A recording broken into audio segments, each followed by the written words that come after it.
पाहण्यासाठी एकत्र आलेलो आहोत। हे जेव्हा शिवसेना पक्षप्रमुख किंवा महाराष्ट्र नवनिर्माण सेनेचे प्रमुख सांगतात तेव्हा ते पुन्हा एकत्र आले, ते पुन्हा एकत्र आले, हे बोलणं योग्य नाही। काल जो शिवतीर्थावर दीपोत्सव झाला, तो दीपोत्सव गेले 14 वर्ष महाराष्ट्र नवनिर्माण सेनेत खास करून राज ठाकरे यांच्या संकल्पनेतून होतोय आणि ते मुंबईचं आकर्षण आहे नक्कीच। काल त्याचं उद्घाटन शिवसेना पक्षप्रमुख उद्धव ठाकरे यांच्या हस्ते झालं।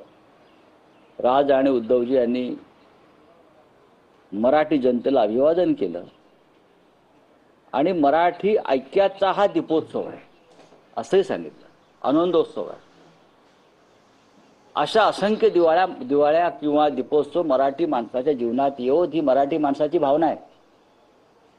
काल ज्या प्रकारचा दीपोत्सव आणि आतषबाजी आकाशात झाली, ही आतषबाजी आणि हा अशा प्रकारचा दीपोत्सव मराठी आणि महाराष्ट्राच्या जीवनामध्ये अनंत काळापर्यंत येऊ, ही आमच्या सगळ्यांची भावना आहे आणि त्यालाही सुरुवात झालेली आहे।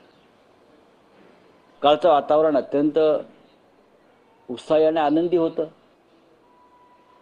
आणि हा आनंद संपूर्ण दिवाळीमध्येच राहील आणि यापुढे राहील।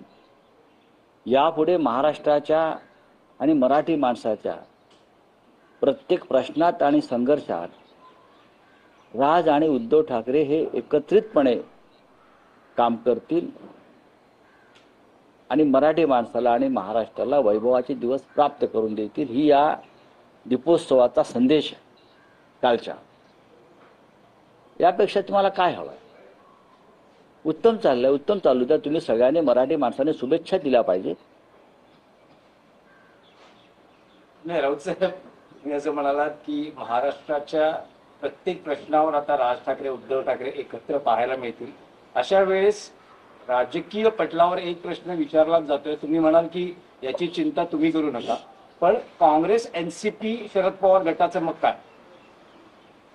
का ते मराठी नाही आहेत का? शरद पवार साहेब ही सुद्धा आमच्या महाराष्ट्राची अस्मिताच आहे ना। आणि संयुक्त महाराष्ट्राच्या लढ्यामध्ये काँग्रेसचे अनेक नेते उपस्थित होते। आज पुन्हा एकदा या महाराष्ट्रामध्ये संयुक्त महाराष्ट्राच्या लढ्यासारखी परिस्थिती निर्माण झाली आहे। चित्र आहे, महाराष्ट्रावर जे आक्रमण सुरू आहे एका विशिष्ट वर्गाकडून, उद्योगपतीकडून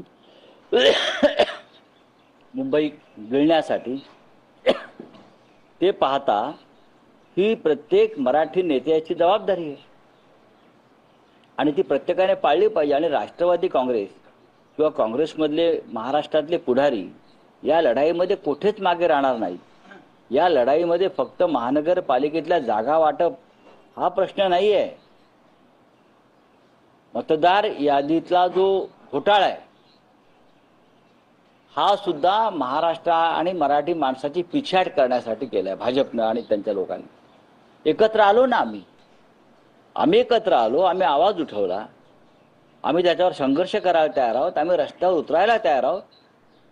ही भावना सगळ्यांची असताना या पक्षाचं काय होणार, त्या पक्षाचं काय होणार, यापैकी एकाही पक्षानं कधीही एकत्र येण्याबद्दल कोणतीही नकारात्मक भूमिका घेतलेली नाही, कधीच घेतली नाही।